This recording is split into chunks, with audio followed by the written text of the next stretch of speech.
Time can change a man, but so does responsibility. Horik, he got to toughen up and do the hard things if necessary. For the better good of the family, the dynasty, and now also the Danes as a whole, as almost all of them now live within the borders of Holstein.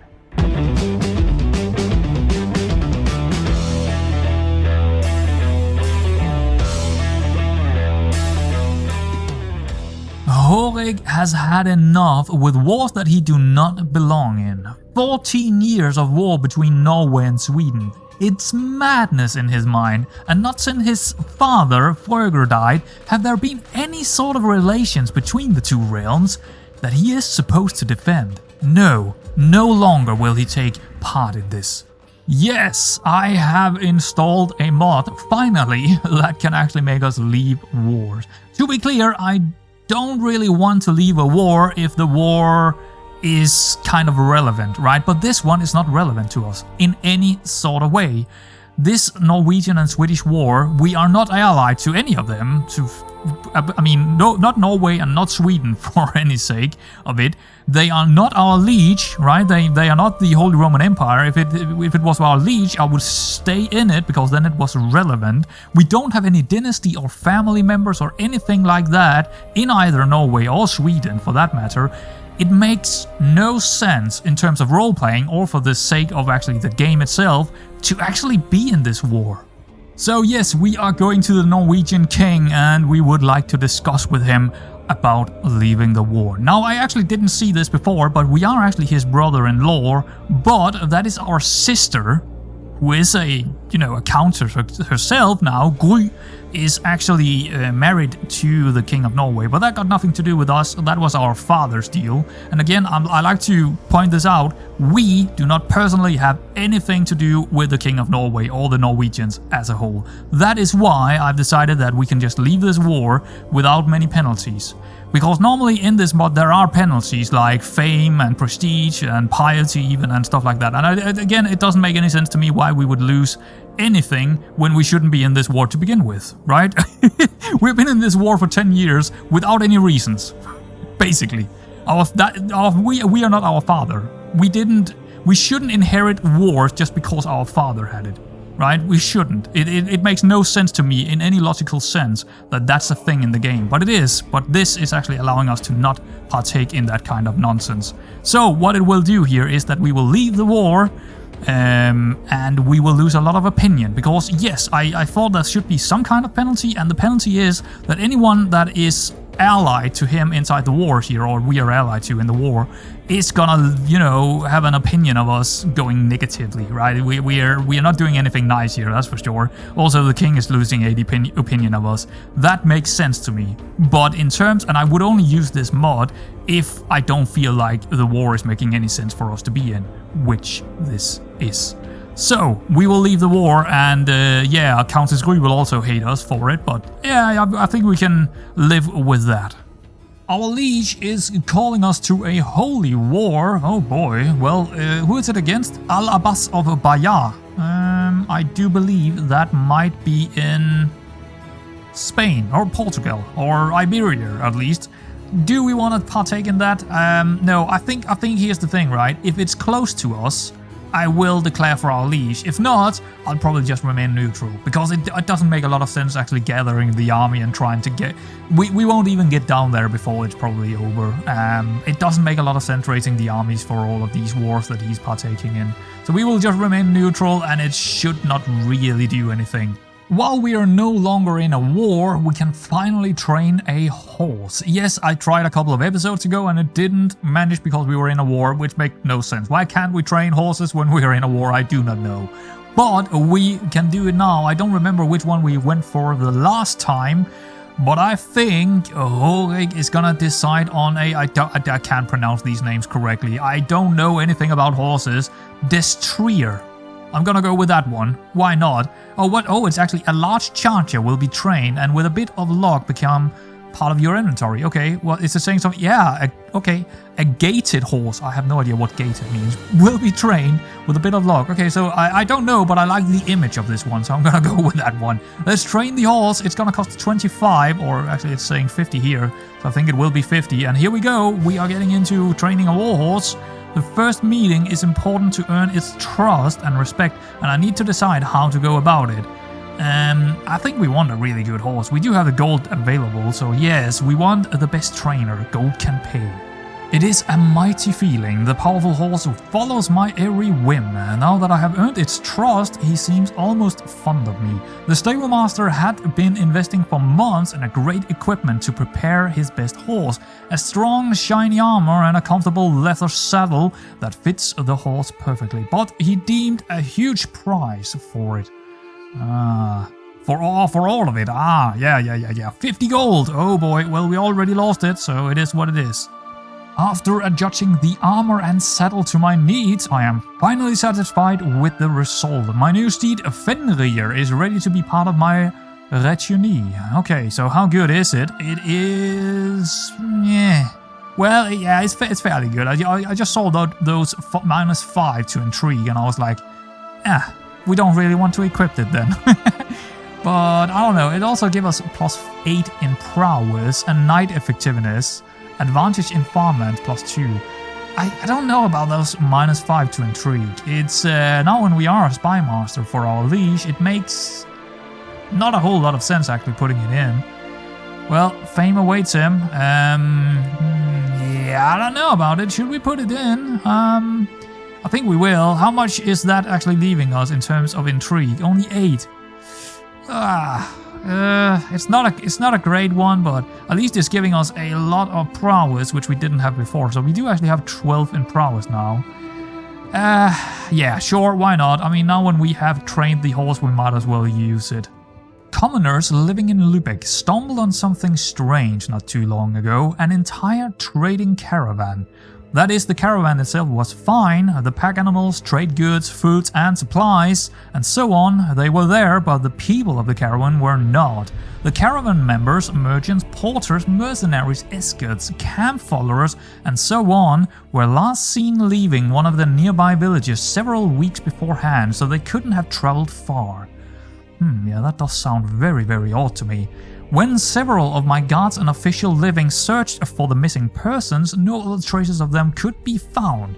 How did they just vanish all of a sudden like that? There were theories blaming everyone from bandits to Satan, but we do need to figure out what to do with the goods and the animals just sitting around doing nothing. Yeah, that does sound very strange, doesn't it? Just give the leftover supplies to some locals. So we will have the missing persons. Holding taxes is -3%. Well, that ain't too good for 5 years, but we do get a bit of prestige out of it. What is this one gonna do? Sell the supplies to whatever merchants you find. Well, we still have the missing persons, but we will gain some gold by doing that instead. Yeah, I mean, he's... I don't know, maybe we should sell the supplies. That seems, that seems like the most logical choice here. It's a very odd situation, isn't it? Just finding caravan goods and sell them off, but sure, I guess we will try and sell them then. We have very, very good news here. Yes, the faction against us has disbanded. The faction, of course, was the one that was our brothers. Yeah, they are no longer scheming against us. Where is it? Factions, here it is. Yeah, nothing in here. That's really, really good. So we don't really fear anyone taking Valicia from us. So that's good. In terms of the gold that we should have gotten before, I do believe we got some gold. It just never told me in the notifications how much it was, so I guess we will leave that a mystery. Along with that caravan, a mystery too. So yeah, fine. I mean, any gold is fine. Hoek got a new perk to calculate, and it's gonna be Wash Your Hand, which is giving us reduced chance to contracting illness, and so also for the courtiers, which is nice. The courtiers won't die as easily from illness, or at least not contract them, so that's nice, yeah, lovely. Oh boy, now it's getting very serious here. We have lost our last ally. Yes, We are no longer allied to Denmark. For whatever reason. Oh, Estrid died. Okay. Well, that is very concerning, I would say. We are not very strong ourselves, 1,800 men, and like we have seen a couple of times, everyone around us is bigger and more badass, basically. So we do need to figure something out. After having his diplomat search for days without end, Horik finally found what he was looking for, a powerful ally. Oh yes, the King William III of England got a young princess. Though she is 9 years older than our son, this is an opportunity only a fool would not take. This guy, the King of England, is a powerhouse. That is not gonna be one of the hardest choices that he will ever make, Horik. No, that is, look at that, vastly superior. 11,000 men, almost 12,000 men strong England is. They are very, very powerful and also very, very big. We will be allied to them in the future. Now, there is of course the concern that our poor little son here won't have a lot of children because he will be, well, 28, 29 or something when he is coming of age. So it will be, you know, struggling. But look at that, +1 will accept. I mean, even Jörn will have the advantage of having a absolutely massive amount of prestige, so I don't really see why we would not do this. It makes sense, it absolutely makes sense to do this. We do need some powerful ally to survive here. And we did get the confirmation, they are now betrothed and we are allied to the King William III of England. Lovely. He's a what, a mindbreaker? What kind of thing is that, I wonder? King William III, the Mindbreaker. I wonder what kind of thing he has done to be a Mindbreaker. But that's an interesting title, isn't it? Horik is of course not a man that likes wars per se, but he is a bold character, and being bold also means throwing away rationality from time to time. At least in his case, especially having the likes of his wife whispering things into his ear, which gave him, well, in his own opinion, good ideas, now when he has some strong ally to back him up. He summoned Eskil, his brother and marshal, together with Gry, his sister and diplomat, to tell them, we are declaring war on Frisia. Gather the armies and send word to King William III of England to aid us and honor the alliance in the invasion. For Holstein, Horik ended the meeting saying. Horik is turning out to be a man very different from what I thought he would be from the get-go when we took over as him as a character. But as you can see, he is Fickle, he changes his minds all the time. And this time, he has changes toward war against Frisia, who we do have claims on. Actually, we do have more than one claim.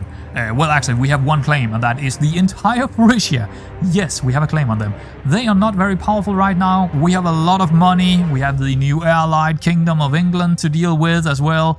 And yeah, it's gonna cost us 180 prestige, and what a turnaround this is gonna be if we can handle to get Frisia on our hand. We were almost just a couple of years ago, it was close to completely collapsing Holstein, and now he's going into a offensive war, getting out of the war with Norway and Sweden, and now he's going into an aggressive war. He's going crazy, isn't he? I love it. I absolutely love it. Horik the Fickle. I think we should rename him Horik the Fickle. We will raise the entire army down here in Stadr, actually in Gestland. Yeah, we will raise them right here. And here's the situation for Frisia, because they are actually in another war. If we go in and check it out, they are in a war against, I don't know, Groningen. Right, they are against Groningen, which is Utrecht actually.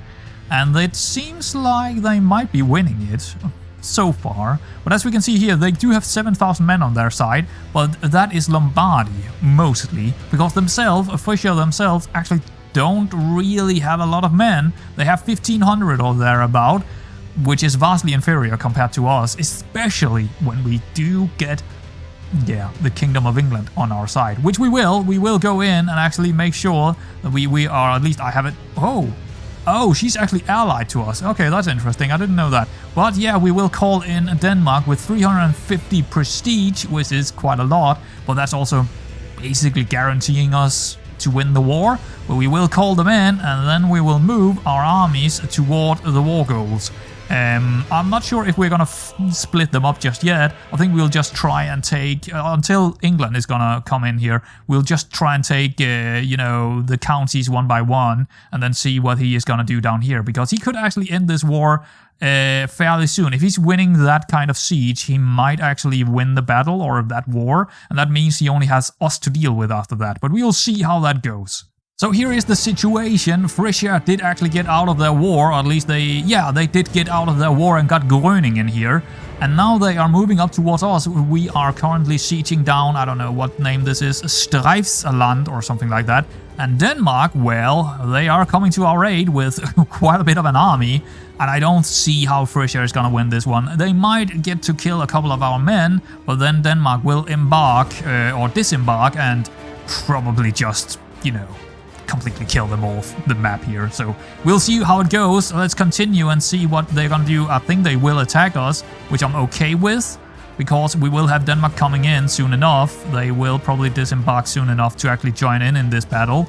But they will definitely kill some of our men in here. Not sure how good it will be for them, because now, as we can see, England is moving in on them, and there we go. This should be a very decisive victory for us. Absolutely smacking them here. But as you can see, if we didn't have England on our side, which is probably what our wife was whispering into our ears, that now when we do have England, maybe we can do a couple of things here to turn the tables for the entire Duchy of Holstein. We could get a whole new duchy by doing this, alright? So there we go. Combatants have been captured. So we actually have someone of von Dukum, or I don't know who he is. That's fine. And now Denmark. Sorry, again, I'm saying Denmark because we were allied to them so many times throughout this series. But yeah, England is probably going in and maybe sieging down the Duchy of Frisia's capital here, Dukum. I think they will. We will continue the siege up here. We did lose 200 men or so, but that should not really do anything.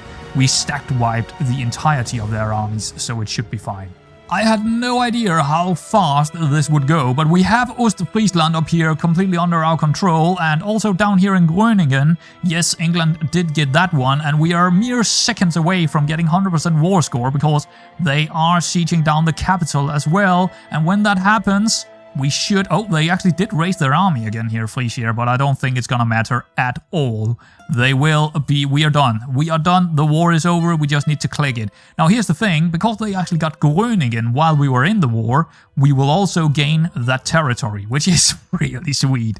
That is just, you know, cherry on top of the... what is it called? Icing? Is that what it's called? Yeah, I think that's the saying, right?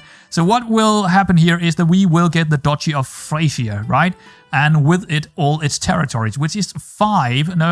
How many is it? 1, 2, 3, 4 county titles. That is very, very, very, very... That's insane, right? That's just absolutely insane. Enforced demands, and there it is, victory. And Holstein is a whole lot bigger. A whole lot bigger. So be it. Oh no, actually he became our vassal. I thought we would gain the territories ourselves.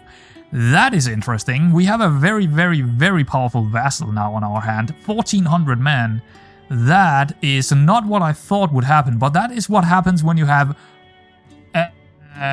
pressed claims or unpressed claims, right? If you have a direct pressed claim, you would gain them yourself, but because we have unpressed claims, he is now becoming our vassal. Oh, I completely forgot about that kind of little mechanic.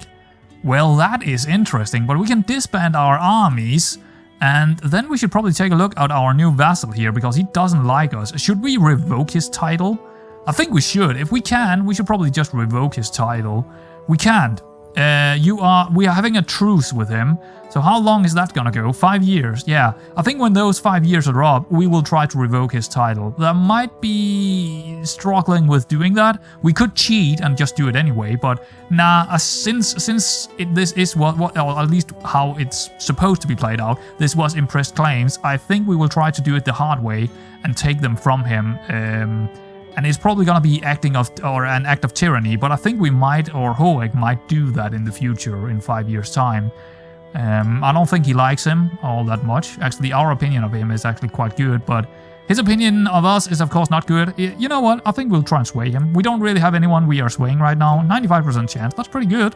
And if we could gain him to be around 50 or plus 50 or something like that before 5 years are up, we might want him to stick around as just a big old duchy within, or actually he is a county tile now, but just a big old county within the entire Holstein. But look at that. Look how big Holstein is.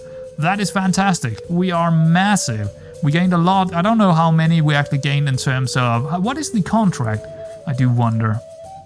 Can we see? Actually, negotiate a trade deal. That might actually be very, very good for us. We do have 244 gold. I mean, if we could gain all his resources, that could be very, very good. Medium or large deal. I don't know what the difference is. I don't see any difference. Oh, it's the difference is in what the chances are of acceptance. There are 88% chance, or 87 maybe, because it's saying 87 over there. You know what? I'll take those odds, I think. Or should we take a large sum, 300 gold? Nah, let's take the 88% chance and see how it goes. I guess we need the game to run for a while before it happens. Or there we go. You offer is accepted. Yes, so we do have the trade deal. What exactly are we gaining from that trade deal? Everything. Every single thing that is in here. That is ours now. Of course, we do have the trouble with it being ransacked for a while, but basically every single thing that he has in here is now ours. It will go toward Holstein rather than him, which is fantastic. That means we will have a lot of trade for our places. Like Stadeby will probably not... Yeah, they actually... Just before, they were actually in what's it called? We didn't have enough materials to actually build anything. It would cost us massive amounts of gold to do it. Like 200 gold per building. Now it costs 60. That is what the materials and trade deals can do for you. So now we can actually make sure that we are building up Stadeby and other places as well with those trade deals in. But wow, what a massive turn of events here for Horik, who started out this episode, he started out this episode knowing that he has to do some tough decisions, and what a tough one that one was. And an excellent one, with help from his wife. What I was trying to say before is that I actually wanted to check out the feudal contract, and this is his current contract, our new vassal, and it isn't great because he got low feudal taxes and low feudal levies. And with that many men, I do think it would be very, very, very good for us if we were to go on normal. You can see here, that is 500 already, 537 levies that he would bring us. And we do need those levies. We need more men in our armies. So I think we will do that. Well, that is an act of tyranny, so we can't do that actually directly. We need to give him something in return. And I think what we will give him in return is council rights. Because we would probably, he's gonna be the most powerful vassal we have. So we will grant him council rights, and any future members of, or any future ruler over here would also have council rights. It is a bit of a risky one. We could also maybe go for fortification rights. That means that he will castle holdings construction cost +5 for us, that is. But we don't really build any castles, and we could have the castle construction cost for him going up and down or whatever. The vassal will have higher fort levels and stuff like that. I think that is probably better, but he will pay less in taxes then. Oh, okay. You know what? I think I'm better with the fortification rights than the council. Then again, the council rights is probably something I'll give him anyway. I will probably put him on our council. So I think actually council rights together with the feudal levy, so we will gain more levies from him, is the one to go for. So let's do that, and let's go in and check out our council, which means we will have to leave out one of our sisters or brothers. We actually also have Ragnar, who is our steward and vassal. But he is not really one of our sisters or brothers, but he's a fairly good stewardship guy. How good is this guy in anything? He's pretty good in stewardship. Well, of course he is. I think we're gonna leave Gry out. I think we're gonna move Ragnar over here. Can I find Ragnar? Yeah, there he is. Let's swap them out. Wait, hold on. Yes, that is him. Move her over here, and yeah, sorry Gry, but you're gonna move out because you're also the weakest of our current council members. 204 soldiers. That is definitely the weakest of them. So she is going to be going out. She's not a very good character either. And our new vassal will be joining in as this new steward, also increasing his liking of us, which is going to be fairly important, of course. Minus 30 right now, and we are swaying him, so it should go up. But there we go. That is all we need to do with him right now, but there is probably going to be a lot more in the future. Because, as we know, we are not the strongest yet, but now I'm a little bit worried about having that big of a player inside our duchy. That's a big old county. County of Dukum is massive. He got 4 titles under him. That is massive. From one war into another, it seems. It is again our liege, Emperor Pierre, who is calling us into... I don't know even what it is yet. Well, it looks like a tyranny war against him from... Oh, okay, it's Angria. Well, that's an interesting development. We know how powerful Angria is. I think we should probably go out and check... Before we make any decisions here, I think we should probably take a look at how powerful this civil war situation is on either side. It's very interesting, very, very interesting. But let's check it out. This could definitely change things inside the Holy Roman Empire. So the defenders got 20... What is that? Is that 28? No, that's 286,000? Jeez. I don't think Angria is gonna have any kind of chance here. Nope, it is them against the rest of the Holy Roman Empire, so that is actually a bit to our advantage here. Leaving Angria may be very, very, very weak in the aftermath of this. We will absolutely declare for our liege and help him out in this madness situation that Angria is putting themselves in. I don't know what they are thinking here, Angria. We will absolutely also raise the army and actually help out here, because this is definitely to our advantage.